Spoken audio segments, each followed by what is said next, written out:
La sirène hurla 3 coups longs, encore 4 heures avant la remontée de l'équipe de fond de cette période.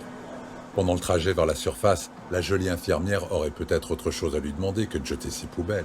Et qui sait, il oserait l'approcher dans la queue de la cantine de la mine, s'asseoir à ses côtés. Pourquoi pas ce soir, au souper? Le retour dans le baraquement médical fut le bienvenu. Non pas qu'il y fasse plus frais, non, mais c'était un moyen d'oublier un peu l'absence de ciel, de nuages et d'oiseaux. L'homme sur le lit était quelconque si l'on ne tenait pas compte de la couleur de sa peau. On lui avait laissé autour de son cou un collier, d'où pendait un curieux fétiche, une petite pierre striée.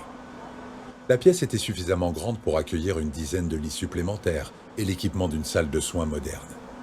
Tout baignait dans la lueur chaude de nombreuses lampes à acétylène, lissant les traits, les ombres, transformant le moindre objet banal en un détail de nature morte flamande, et ce, de manière presque irréelle.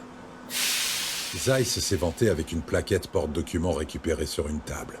Il se fichait bien qu'elle indiquait les résultats des observations menées sur ce Wadé ces dernières heures.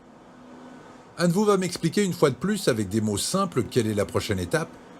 Un test de fusion à blanc sans les cobayes pour vérifier l'ampérage nécessaire autour de 6000 ampères. Nous pouvons faire circuler jusqu'à 4 millions de volts, un véritable petit coup de foudre. C'était un technicien qui venait de se jeter dans la cage aux fauves. Son air fatigué, ses orbites creusées, son teint pâle, tout trahissait chez lui l'épuisement à la tâche, mais il restait dans son maintien ce que son accent britannique proclamait lui aussi, de la distinction. Depuis combien de temps n'était-il pas remonté pour son bol d'air frais obligatoire? Les radiations naturelles baignaient tout l'environnement et on en savait peu sur leurs effets à long terme. Là-dessus, les époux Curie n'avaient pu que faire des conjectures, des préconisations simples, s'aérer, se doucher, éviter de toucher ce qui était luminescent sans gants épais.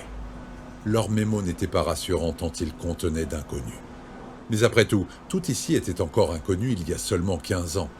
Et on ne fait pas d'omelette sans casser les œufs, songeait Zeiss, en remarquant les cernes, le dos voûté et les mains légèrement tremblantes de son nouvel interlocuteur.